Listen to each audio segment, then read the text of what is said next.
One film that they did not mention that premiered here was Singin' in the Rain. Wow. And that was April 9th, 1952, so 71 years ago. Imagine everyone pouring in here to see Singin' in the Rain. Now, whenever I speak about this movie, I always tell people, don't read anything, don't read any books about it, don't read anything on the internet. Most everything that is out there is inaccurate. It drove Gene crazy. I have his books, and in the margins he writes BS, BSSS. No, never happened. And so just call me. I'm on every form of social media, and I do respond. A lot of you know out there that I do get back to you. But I wanted to kind of share a few things. I had the great privilege of recording Gene in some fashion nearly every day for over 10 years. I don't think most spouses record their husbands every day or vice versa. But it was an extraordinary experience, and I think because Gene is directing, choreographing, and starring in the picture, he had a great sense of many, many facets of it. The budget, the scheduling, everything, the rehearsals. And so he told me a lot about it. One of the myths, there's so many about the making of this, one of them is that Gene did not want Debbie Reynolds in the movie. In fact, he very much wanted her in the movie. It was Arthur Freed who called Gene up into his office and showed a film clip of Debbie with Carlton Carpenter singing Yabba Dabba Woo Woo. And Gene thought she was perfect for the role. And they brought Stanley Donen up, and Stanley Donen said, yes, but can she dance? And Gene said it didn't matter because he had taught so many young people to dance, and he knew how he could choreograph for Debbie to make her look like a powerhouse, which she did. So he definitely did want her. Sid Charisse was not supposed to be in the movie. The final Broadway melody was supposed to be Gene and Donald O'Connor, but O'Connor had a previous commitment and had to leave the picture, and so they brought Sid Charisse in. Now, the difficulty with Sid Charisse is that she was a classically trained ballerina from the Ballet Russe. And so Gene said one of the most difficult things was to get her off point, to have her break the line and to learn how to dance jazz. But as you'll see in this, she did that beautifully. Gene had a childhood crush on Louise Brooks, the great actress. So he modeled Sid Charisse's bobbed hair and her costume after Louise. Gene said that the censors would come in and they would measure the décolletage of the women. They would also measure the length of the skirts. And Gene would then wait till they left, and then he would slit the skirts. He would cheat the censors so that you can have that beautiful long extension of Sid Charisse's legs, which is very important. Gene described Donald O'Connor as one of the greatest improvisational comedians of all time. He never felt that Donald got the recognition that he deserved.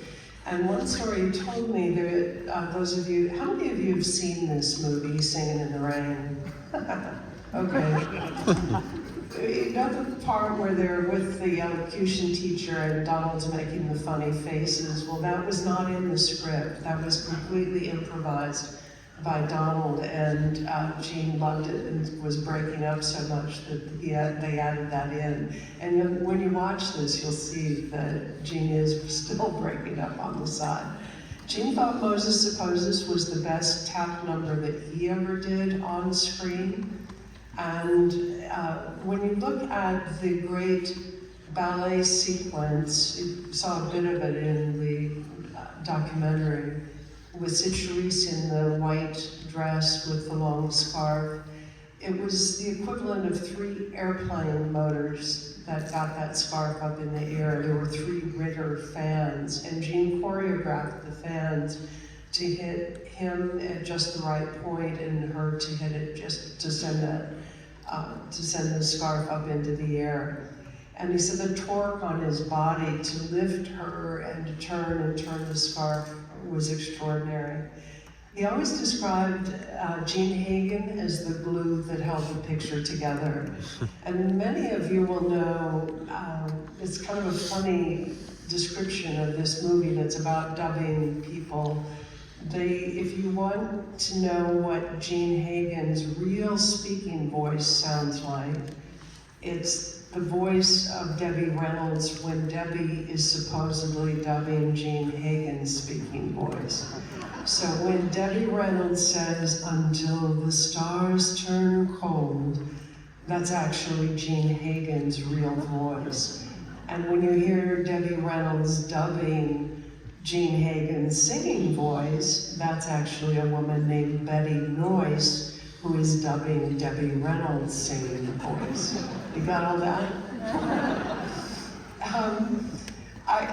I know a lot of people like this movie, but I got this letter. It's dated April 7th, 2003.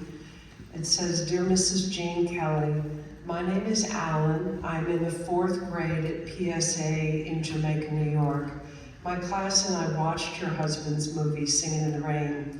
I didn't like your husband's movie. I found out that your husband's movie is short if it didn't have any dancing or singing. Why did your husband's movie have so much dancing?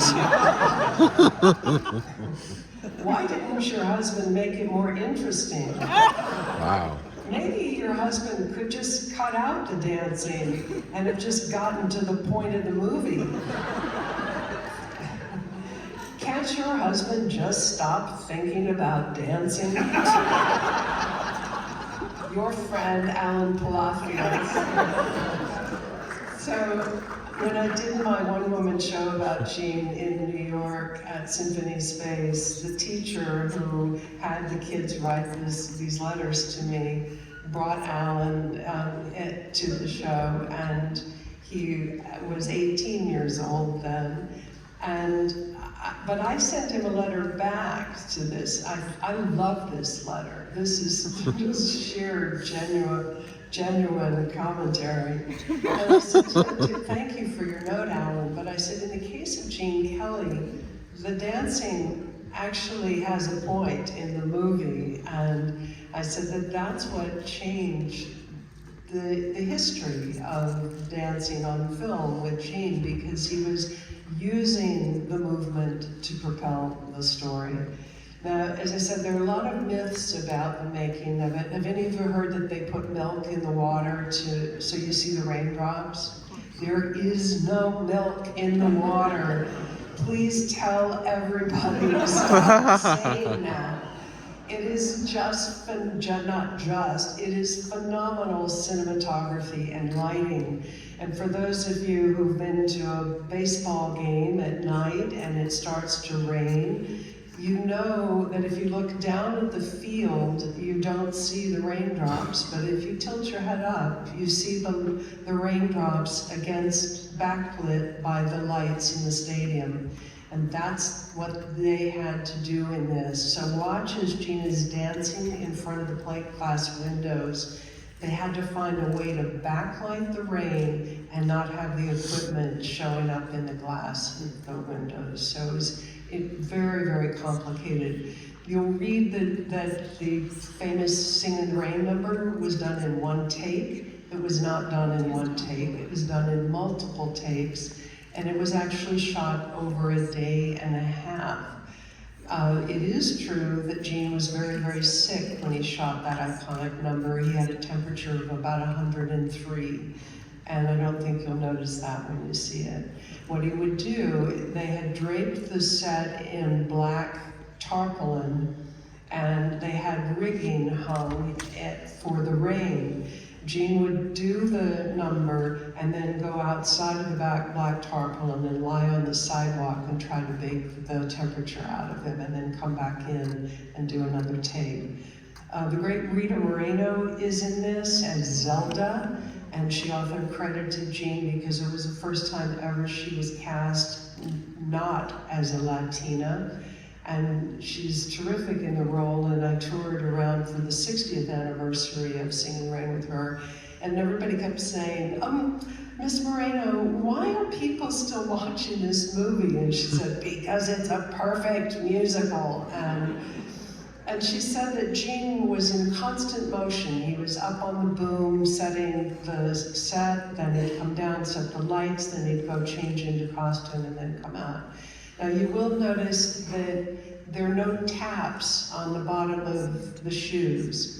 So all of the tapping had to be dubbed after. They recorded the music first, they performed to playback, and then Gene had to go into the sound booth and they dangled a microphone at his ankles and he had to watch himself on a screen and duplicate the steps. And he said it was the hardest thing to do and he was afraid he would break his ankle with the wire flipping around. He also dubbed Debbie Reynolds' taps in this too. So you'll read, there's one book that says that Singin' in the Rain, the real story behind it is the McCarthy era, and Gene had a lot of BSSS in the margins on that one. And when I asked him about it, I said, you know, what was the point of the movie? And Gene said, it was to bring joy. Oh. And I think these days, in particularly, we're all in need of a lot more of that and the humanity of this movie. And I'm just delighted you're all here. This is the most beautiful space. Imagine being here 71 years ago, wow, seeing exactly what you're going to see. Thank you so much.